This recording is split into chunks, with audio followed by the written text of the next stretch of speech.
doing this long enough to tell you that nobody changes until they change their energy. Right. And when you change your energy, you change your life. It's the way it is. So when you stop using your enemy to reaffirm your addiction to hatred, when you stop using your best friend to reaffirm your addiction to suffering, when you stop using your Facebook to reaffirm your addiction to insecurity, when you stop that whole process and you start going inward and you're no longer relying on those outer things to create those emotions, and you start creating those inner emotional states, you start changing your energy.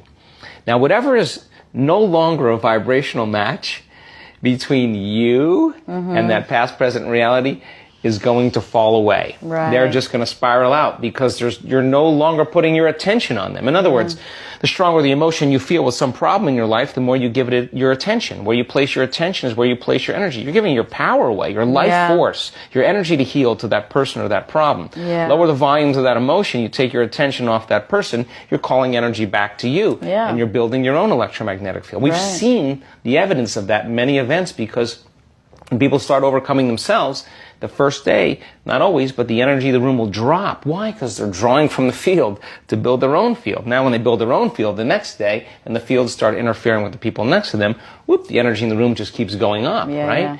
So now, there's no longer a vibrational match between you and your coworker, you and your job, you and your boss. Be prepared. Because that old known thing is going to fall away because you're no longer emotionally and energetically connected to it. Right. So then when you get in that state, it's not a time to try to put it back together. Because at the same time these things are unraveling and they're moving towards chaos, and chaos is just unpredictable order. Right. It's novelty, the newness of an experience that you can't predict is chaos.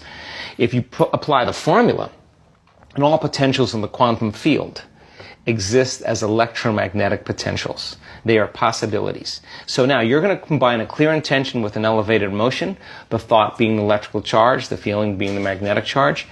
You begin to open your heart. It begins to produce that broad field. You lay the thought of a new future into there. Now you're changing your energy. When they begin to synchronize coherently, your brain and heart, you got a strong Wi-Fi signal. Because now you're putting out a very laser coherent signal. Right. When there's a synchronization between your energy and that potential that exists in the future, but it really exists in the present moment because that's where they exist in the quantum.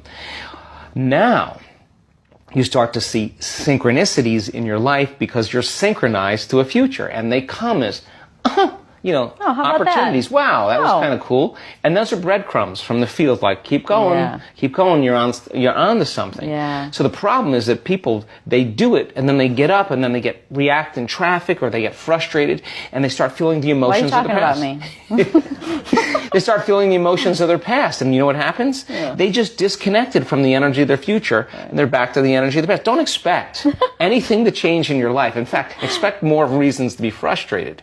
But if you catch yourself, you take a breath, you get back into brain and heart coherence, you tune back in, well, you're not going to go unconscious till 8 o'clock. That's a victory. Like as you said, that's a victory. So then the key then is to be able to keep synchronizing to the point where it begins to become familiar. And the word meditation means to become familiar with. So now you're in a new familiar state of being, and people say, I'm really not doing anything. Of course, you're doing the work.